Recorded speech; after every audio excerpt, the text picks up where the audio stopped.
Mas afinal de contas, quem é que pode ser psicanalista? Ou melhor, o que você precisa para ser psicanalista? Precisa ser médico? Precisa ser um profissional da saúde? Ou somente alguém interessado no assunto? Muito prazer, meu nome é Thomas, eu sou um psicanalista em formação e aqui nesse canal eu produzo uma série de vídeos para quem se interessa por esse tema ou, quiçá, queira se tornar um também. E para responder a todas essas questões, eu vou me valer de um texto de Freud de 1926, A Questão da Análise Leiga. Aliás, mais que respondê-las, eu tratei nesse vídeo de uma série de lições fundamentais que existem nesse texto e que ajudam você a entender um pouco mais sobre esse profissional e também do tema com o qual ele trabalha, a famosa psicanálise. Logo no começo do texto, Freud já responde uma das perguntas que todo mundo se faz. Afinal, o que é a tal da psicanálise? Diz que psicanálise nada mais é que um método criado para curar ou melhorar as perturbações nervosas. Simples assim. Ou, como eu já mencionei em outro vídeo que está aqui nesse canal, a ciência que tem como objeto o psiquismo. Se você preferir, a ciência do inconsciente.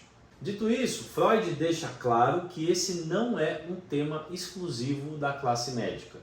Para você aí que achava que precisava ser médico ou um profissional da área da saúde para se tornar psicanalista, você estava errado. A área médica, como ele diz, se limita a examinar os órgãos, se limita a examinar os sintomas e recomendar uma interrupção ou uma mudança no estilo de vida da pessoa que está gerando aquelas condições físicas. O analista, por outro lado, é um profissional cujo objeto de trabalho é diferente. Ele não é necessariamente o corpo ou a saúde física do paciente. E da mesma forma, o psicanalista também terá que abordar o objeto de estudo dele de uma maneira diferente. E aqui é importante que você saiba que a análise tem como pressuposto uma escuta ativa, compartilhado, falado pelo paciente e não necessariamente a identificação dos sintomas físicos e corpóreos, como ocorre na medicina. Para atingir esse objetivo, Freud teve que criar um novo sistema de estudo, uma nova forma de entender um fenômeno, que seria o psiquismo, para o qual ainda não havia método científico suficiente para estudá-lo. Como conseguimos observar no texto, ele diz: a análise só pode ser compreendida pela fundação de um novo campo metodológico. Pode estar se perguntando nesse momento: tá bom, Thomas, mas e a psicologia? Ela já não fazia isso?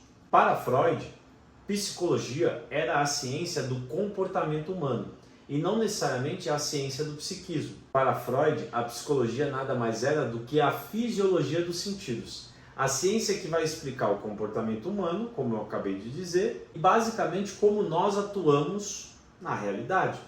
Mas isso, para Freud, era insuficiente para dar cabo de explicar a vida mental, que era justamente aquilo que ele pesquisava. Por isso, e por outras questões que, como formando em psicanálise, eu ainda desconheço, fica justificado o porquê de um psicanalista não precisar ser médico e nem psicólogo. Na minha formação, ele ou ela precisam tão somente ter uma graduação. Mas por que uma graduação? Porque a graduação vai exigir de um estudante certas entregas, certas demandas que a formação também exige. Provas, trabalhos, relatórios, monografias, textos, dissertações, resenhas, tudo que uma graduação exige, a formação em psicanálise também exige. E por isso, para tratar de alunos e de alunas que já estejam familiarizados com esse tipo de metodologia, é que se exige graduação. Tá bom, Thomas, mas afinal, o que faz um psicanalista? Daqui 3 anos, o que você vai fazer da sua vida? Fazer análise. E claro que eu precisaria gravar outro vídeo só para explicar o que é uma análise. Mas como eu não quero te deixar na mão, eu vou, de forma breve, mostrar para você o que um psicanalista tem como objetivo na sua atuação. Basicamente, o trabalho do psicanalista é ajudar o paciente a fazer um exercício de simbolização. Que raio que é simbolização? Simbolizar nada mais é do que encontrar uma representação em linguagem de uma angústia sofrida, principalmente de angústias que você sofre hoje, mas que são desdobramentos de coisas reprimidas durante a sua infância. Eu juro que eu gostaria de dar um exemplo nessa hora para deixar mais claro o que eu estou falando aqui. Mas a verdade é que a minha primeira análise, a minha primeira investigação ainda não ocorreu. Só vai rolar depois que eu gravei esse vídeo. Então vamos aguardar. Depois eu prometo para você que eu trarei para ti um exemplo de uma angústia minha, que foi desdobramento de uma coisa que eu reprimi durante a minha infância, para você ter ideia do que é a simbolização. Então pode ficar tranquilo. Como eu já disse até no vídeo anterior, que eu vou relatar tudo, ou melhor, o que eu puder sobre as minhas sessões. Se você não quiser perder de jeito nenhum, é só você se inscrever nesse canal. E saiba que se um dia você quiser se tornar um psicanalista, você vai precisar trabalhar em 3 frentes principais. A primeira é, antes que eu conte os requisitos, você já chegou até aqui?